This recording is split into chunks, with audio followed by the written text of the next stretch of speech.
ہم علماء دیوبند، علماء تبلیغ جتنے کے جتنے ہیں سب چشتی صادری کہلاتے ہیں. خواجہ علاؤالدین صادق کیلیری کے سلسلے کے لوگ ہیں. یاد رکھنا کہ ہم کس سلسلے کے ہیں. ہم چشتی نظامی نہیں ہیں. نہیں، کیوں چشتی نظامی میں تھوڑا سما وغیرہ چلتا ہے، تھوڑا دھول دھماکہ، تھوڑا قوالی وغیرہ چلتی ہے. وہ علماء دیوبند میں نہیں چلتی ہے، علماء دعوت تبلیغ میں نہیں چلتی ہے. یہ ہمارے سارے اکابر خواجہ علاؤالدین صادق کیلیری کے شاگرد ہیں. کس کے شاگرد ہیں؟ خواجہ علاؤالدین. خواجہ علاؤالدین کے شیخ کا کیا نام؟ بابا فرید الدین گنجشکر. بابا فرید الدین گنجشکر کے استاد کا نام خواجہ قطب الدین بختیار کاکی. اور خواجہ قطب الدین بختیار کاکی یہ شاگرد ہیں خواجہ معین الدین چشتی اجمیری کے. یہ ہمارا سلسلہ سلسلۃ الذہب، سونے کی کڑی ہے. جنگل میں تشریف فرما ہے، ساتھ میں شاگرد رشید کون ہے؟ خواجہ قطب الدین بختیار کاکی ہیں. حکومت کس کی ہے؟ قطب الدین ایبک جو شہاب الدین غوری کا غلام ہے، اس کی حکومت ہے. جنگل سے ایک نوجوان آتا ہے جھٹپٹ گھوڑے سے جنگل میں. جیسے دیکھا کہ یہاں کچھ اولیاء اللہ بیٹھے ہیں تو فوراً گھوڑے سے اتر پڑا اور پیدل چلے گئے. سلام کیا، تھوڑی دور جانے کے بعد پھر سواری پہ چلے. جب تک وہ جاتا رہا خواجہ صاحب ایسے دیکھتے رہے. تو خواجہ قطب الدین بختیار کاکی آپ نے پوچھا کیا دیکھ رہے ہیں؟ فرمایا اولیاء اللہ کا ادب کسی شخص کو اس کی بلندی تک پہنچنے کے لیے کوئی چیز رکاوٹ نہیں ڈال سکتی. یہ فقیروں سے محبت کرنے والا ہے، اللہ والوں سے محبت کرنے والا ہے. اللہ اس کو محروم نہیں کرے گا. فرمایا حضرت پھر کیا ہوگا؟ کہنے گا آئندہ چل کر دلی کے تخت پر بیٹھنے والا، بادشاہ بن کر حکومت کرنے والا یہی نوجوان ہوگا. آج جو گھوڑے پہ گیا یہی نوجوان آئندہ چل کر بادشاہ بنے گا. پھر دنیا نے دیکھا کہ وہ وقت بھی آیا، قطب الدین ایبک دنیا سے روانہ ہو گیا، رخصت ہو گیا، اور دلی کے تخت پر جو بیٹھا وہی وہ نوجوان تھا جس کو خواجہ معین الدین چشتی اجمیری رحمۃ اللہ نے فرمایا تھا آئندہ چل کر یہ بادشاہ بنے گا. دنیا اسی کو سلطان شمس الدین التمش کے نام سے یاد کرتی ہے. یہ وہی نوجوان ہے جس کو آج اللہ تعالیٰ نے بادشاہ کو سلطنت پہنچا دیا. خواجہ صاحب کی یہ کرامات ہیں. کس نے کہا جاتا ہے عمومی اعتبار سے ہندوستان میں اگر دین کو کسی نے پھیلایا ہے تو اس میں اول نمبر پر فہرست پر جس کا نامی آتا ہے وہ خواجہ معین الدین چشتی اجمیری ہے. حالانکہ اس کے پہلے بھی آ چکے ہیں خواجہ داتا گنج بخش علی حجویری جو پاکستان میں لاہور میں وہ آئے، ان کے ساتھ بھی بہت سے لوگ آئے. لیکن عمومی طور پر سب سے زیادہ اسلام کی نور سے منور کرنے والے اور روشن کرنے والے اگر کوئی ہے تو ہندوستان کی سرزمین پر سب سے بڑا احسان اگر کسی کا ہے تو وہ خواجہ معین الدین چشتی اجمیری رحمۃ اللہ کا ہے. سب سے زیادہ محنت کیا ہے انہوں نے، بڑی محنت کی. اپنے شاگرد کو جس کا نام میں نے ابھی کہا تھا نا، کیا نام تھا؟ خواجہ قطب الدین بختیار کاکی. حضرت نے ان کو اجمیر میں نہیں بیٹھایا، دلی میں بیٹھایا. آپ دلی میں رہنا. دیکھو یہ اتنا بڑا ولی انسان ہے، اتنا بڑا ولی انسان ہے کہ شاہان مملکت اس زمانے کے خواجہ معین الدین چشتی اجمیری کے ہاتھ میں کوئی بادشاہ بیعت نہیں ہوا، داتا گنج بخش علی حجویری کے ہاتھ میں بیعت نہیں ہوا، شیخ حمید الدین ناگوری کے ہاتھ میں کوئی مسلمان بادشاہ نہیں ہوا، کوئی بادشاہ مسلمان نہیں ہوا. لیکن اگر بادشاہ اگر کوئی کسی ولی کے ہاتھ پر بیعت لیا ہے اور اپنے قلب کی اصلاح کا تعلق قائم کیا ہے تو سلطان شمس الدین التمش جو دلی کے تخت پر حکمراں ہے اور اس کے ساتھ ساتھ خواجہ قطب الدین بختیار کاکی کے مرید خاص بھی ہیں. جس دن بیعت لیا ہے اس دن کہنے لگے خواجہ صاحب اب تو میں نے آپ کے ہاتھ پہ ہاتھ دے دیا ہے، اب تو میں آپ کے ساتھ ہی رہوں گا، میں یہاں تخت پر نہیں بیٹھتا. خاموش ہو خاموش ہو، ابھی کوئی غلط قسم کا انسان بیٹھ گیا نا مارے گا پورا ہندوستان کا کباڑا نکال کر رکھ دے گا.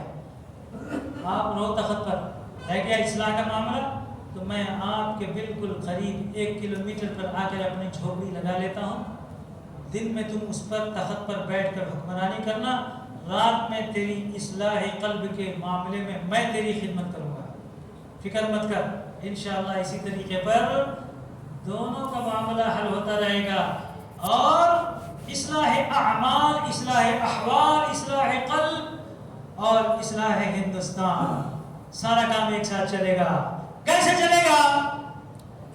کس طرح میں کروں گا، کس طرح تم کرو گے؟ انشاءاللہ آئندہ چلو۔ وآخر دعوانا الحمدللہ رب العالمین۔